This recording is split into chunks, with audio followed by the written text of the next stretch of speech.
बिस्मिल्लाहिर्रहमानिर्रहीम। अस्सलाम वालेकुम। आज की इस वीडियो में हम डिस्कस करेंगे मैथमेटिक्स से रिलेटेड कुछ इंपॉर्टेंट क्वेश्चंस। ऐसे क्वेश्चन अक्सर कॉम्पिटिटिव एग्जाम्स में पूछे जाते हैं। इस वीडियो को आप कंप्लीट देखिएगा और देखने के बाद कमेंट में ज़रूर फीडबैक दीजिएगा कि आपको कुछ समझ में आया या नहीं, क्योंकि मैथ की वीडियोस से मुझे अक्सर ऐसा लगता है कि आपको कुछ भी समझ में नहीं आया क्योंकि कोई भी कॉमेंट नहीं आता। अब वीडियो स्टार्ट करते हैं। क्वेश्चन नंबर 1 है, in a right angle triangle A B C the angle A is 3 times the angle B and angle C is 60 degree. Find the angle A.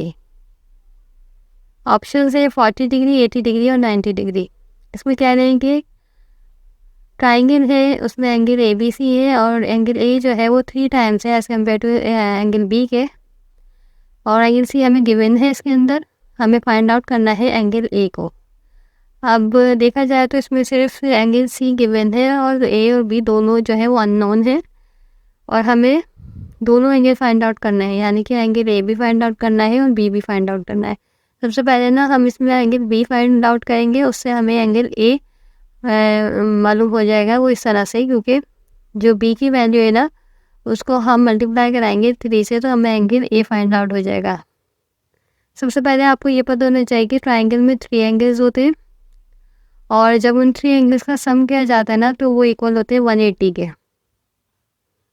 और कभी कभी इस तरह से भी क्वेश्चन पूछा जाता है कि दो एंगल जो है वो बिल्कुल दे दिए जाते हैं, यानी कि उनकी वैल्यूज़ आपको पता होती है और आपने मालूम क्या करना होता है। दो एंगल आपको जब गिवन होंगे और एक अननोन होगा तो आप क्या करेंगे, उन दोनों को प्लस करेंगे, उन दो एंगल्स को, और 180 में से माइनस कर देंगे तो आपके पास जो अननोन एंगल होगा ना वो आ जाएगा। लेकिन यहाँ पर ऐसा कुछ नहीं है, यहाँ पर इन्होंने इस क्वेश्चन को मज़ीद कॉम्प्लिकेटेड बना दिया है, क्योंकि दोनों एंगल अननोन कर दिए, ए बी और सी जो है दे दिया। अब इस क्वेश्चन को किस तरह से हम सॉल्व करेंगे, हमें एंगल बी भी नहीं गिवन, ए भी नहीं गिवन है, सी गिवन है 60 डिग्री। तो हम सपोज कर लेंगे एंगल बी को x और एंगल ए को 3x, क्योंकि हमें क्वेश्चन में ही डाटा दिया गया है कि एंगल ए जो है ना वो 3 टाइम्स मोर है as compare to angle B के। तो हम angle B equals to x, angle A equals to 3x और एंगल सी इजिकल्स टू 60, जो कि हमें गिवन दिया गया है। As sum of angles of triangle equal to 180, अभी मैंने आपको बताया गया था कि सारे एंगल्स का सम करेंगे तो 180 के इक्वल होता है वो। तो हम इस स्टेटमेंट को इस तरह से लिख देते हैं कि A plus B plus C equals to होगा 180 डिग्री के। देन हम ए बी और सी की जगह इनकी वैल्यूज़ को पुट कर देंगे। ए की जगह 3x प्लस बी की जगह x प्लस सी की जगह 60 इजिकल्स टू 180। जो इक्वेशन बन गई है ना 3x plus x plus 60 equals to 180। अब हम इसको ना x के लिए सॉल्व कर लेंगे, यानी कि इसमें से हम x की वैल्यू फाइंड आउट कर लेंगे। किस तरह से करेंगे, 3x प्लस एक्स मतलब हो जाएगा 4x, और ये जो 60 यहाँ पे प्लस हो रहे हैं वहाँ जाके माइनस हो जाएगा, वो हो जाएगा 4x इजिकल्स टू 180 माइनस 60। 180 में से 60 माइनस होंगे तो हमारे पास आएगा आंसर 120। तो 4x इजिकल्स टू 120, अब 4 जो है वो x से मल्टीप्लाई हो रहा है तो इजिकल्स टू के साइड जाकर क्या होगा, डिवाइड होगा। तो x equals to 120 divide by 4, तो इसका आंसर आएगा 30 डिग्री। तो x की वैल्यू आ गई है 30 डिग्री, यानी कि ये क्या है, b की एंगल b जो है वो 30 डिग्री है। अब एंगल b 30 है तो एंगल a क्या होगा, एंगल इस तरह से फाइंड आउट होगा। हमने क्या कहा था स्टार्टिंग में कि a इजिकल्स टू होगा 3x, तो हम x की वैल्यू पुट कर देंगे तो 3 मल्टीप्लाई बाई 30 होगा 90 डिग्री, यानी कि एंगल ए जो है ना वो हमारा है 90 डिग्री। इसी तरह से मैं कह रही थी कि आपको अगर दो एंगल गिवन हो और एक एंगल अननोन हो तो आपने क्या करना है कि उन दोनों एंगल का सम करना है। सपोज कि एंगल ए और बी गिवन है और सी अननोन है, तो ए और बी का सम करेंगे, 180 में से माइनस करेंगे तो एंगल सी आ जाएगा। आई होप आपको ये क्वेश्चन समझ आएगा होगा। नेक्स्ट एमसीक्यू हमारे पास है, if a plus 3 equals to 4 what is the value of a plus 7 divided by a plus 3। Option दिए गए हैं ए 1 2 और 3। तो हम इसको देख लेते हैं किस तरह से करेंगे फाइंड आउट। सबसे पहले ना हमें इसमें से ये जो हमें दी गई है ना स्टेटमेंट स्टार्टिंग में ए प्लस 3 इजिकल्स टू 4, यहाँ से हमें ना ए की वैल्यू फाइंड आउट करनी है, तो हम ए की वैल्यू फाइंड आउट कर लेंगे। उसके बाद ये जो हमें वैल्यू पूछी गई है ना कि what is the value of a plus 7 divided by a plus 3, हम इसमें ना ए की वैल्यू पुट कर देंगे। तो ए की वैल्यू फाइंड आउट किस तरह से होगी कि a+3 = 7 है, a+3 = 4 है, तो हम यहाँ से 3 को राइट साइड पर मूव कराएंगे तो a = 4 - 3 हो जाएगा। तो 4 - 3 क्या होता है 1, यानी कि a की वैल्यू क्या है 1। अब इस a की वैल्यू को ना हम इधर पुट कर देंगे, a+7 है तो 1 + 7 डिवाइडेड बाई a+3 है तो 1 + 3, तो 7 + 1 हो जाएगा 8 और 3 + 1 हो जाएगा 4, तो 8/4, तो 4 1 + 4 4 2 8 होता है, तो इसका आंसर आएगा 2।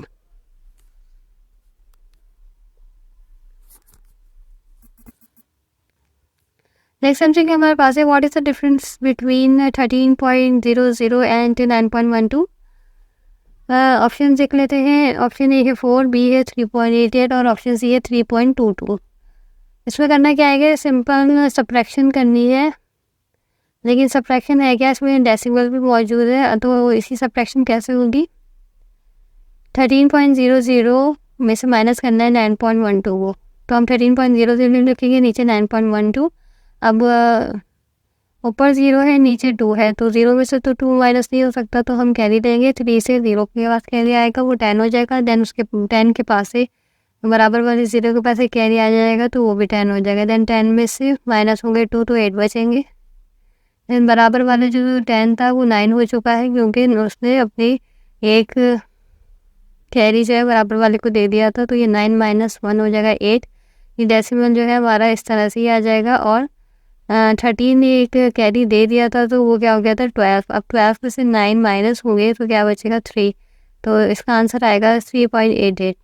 ये डेसिमल की सब्ट्रैक्शन है, और इसमें अक्सर लोग जो है वो गलती कर देते हैं, तो ये इस तरह से होती है। जैसे if 0.5x + 5 + 2 = x + 2 - 0.75, then the value of x is. इसमें इतनी बड़ी इक्वेशन दी हुई है और उसको इक्वल किया हुआ है किसी एक और इक्वेशन दी है, और फिर पूछा गया है कि इसमें x की वैल्यू फाइंड आउट किस तरह से की जाएगी। ऑप्शन है 5.5, ऑप्शन बी है 9.5, ऑप्शन सी है 11.5। तो हम देख लेते हैं इसको। इस क्वेश्चन में देखिए आप, राइट साइड और लेफ्ट साइड, यहाँ पर एक डिजिट जो है 2 दोनों में मौजूद है, तो हम राइट साइड का डिजिट जो 2 है तो लेफ्ट साइड पर अगर मूव कराएंगे तो उसका साइन चेंज हो जाएगा, और साइन चेंज होने की वजह से दोनों 2 कैंसिल हो जाएंगे। तो इसलिए हम जो है ना इस 2 को तो इग्नोर ही करते हैं, क्योंकि 2 कैंसिल ही होगा, हम राइट साइड पर लेके जाएंगे। तो इक्वेशन को हम छोटा कर लेते हैं। 0.5x + 5 = x - 0.57। अब इसको किस तरह से सॉल्व करेंगे।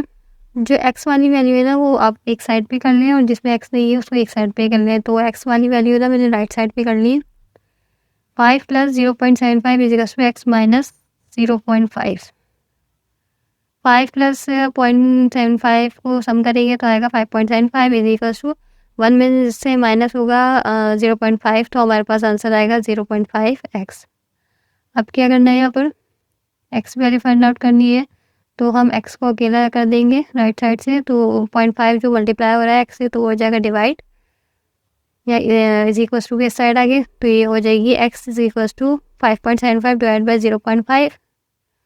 अब देखें यहाँ पे फ्रैक्शन में आ गई है वैल्यूज़ कि 5.75 डिवाइड बाई 0.5, तो हम इस फ्रैक्शन है और फ्रैक्शन के अलावा वैल्यूज़ के अंदर डेसिमल भी मौजूद है। तो हम इसको किस तरह से सॉल्व करेंगे, हम क्या करेंगे, ये जो 5.75 है ना, इसका अगर हम डेसिमल रिमूव करें तो इसके डिनोमिनेटर में ना 100 आएगा, क्योंकि डेसिमल के बाद 2 डिजिट मौजूद है 7 और 5। इसी तरह हम 0.5 के डेसिमल रिमूव करें तो इसके डिनोमिनेटर में ना 10 आएगा, क्योंकि डेसिमल के बाद सिर्फ एक ही डिजिट मौजूद है 5। तो हम ये काम कर लेते हैं। पहले 5.75 डिवाइड का साइन लगाएंगे, अपॉन नहीं लिखेंगे, हम साइन लगाएंगे, और 0.5। अब हम 5.75 का डेसिमल रिमूव कर रहे हैं, तो 575 डिवाइडेड बाई 100। अब डिवाइड का साइन ऐसी, देन 5/10।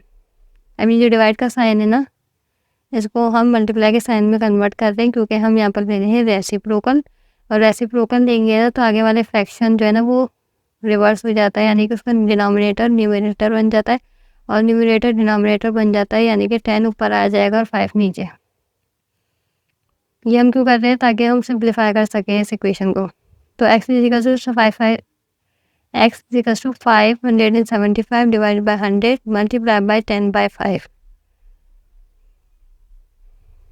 अब 0 से 0 कैंसिल हो जाएगा, 100 का 0 और उधर 10 का 0 और 5 1 ज़ा 5, इधर से हम 5 1 ज़ा 5 पढ़ेंगे और उधर क्या है 5 1 ज़ा 5, 575 है ना, तो 5 1 ज़ा 5, 5 1 ज़ा 5 और 7 में से 5 गए तो 2 बचेगा एंड 5 5 ज़ा 25। अब क्या बचेगी हमारे पास form x equals to 115 divided by 10। अब देखें डिनोमिनेटर में क्या है 10, तो अगर हम इसको डेसिमल के फॉर्म में लिखना चाहें तो हम राइट साइड से एक डिजिट के बाद हम डेसिमल लगाएंगे, तो एक डिजिट कौन सा है 5, तो यानी कि हम 5 के बाद डेसिमल लगाएंगे इसमें, तो ये हमारा फ्रैक्शन सॉल्व हो जाएगा। तो इसका आंसर आएगा 11.5। ऑप्शन सी जो है ना इसका करेक्ट है। आई होप आपको ये क्वेश्चन समझ आए होंगे। इन एमसीक्यूज में कोई प्रॉब्लम हो तो कमेंट में ज़रूर बताइएगा। Thank you so much for watching.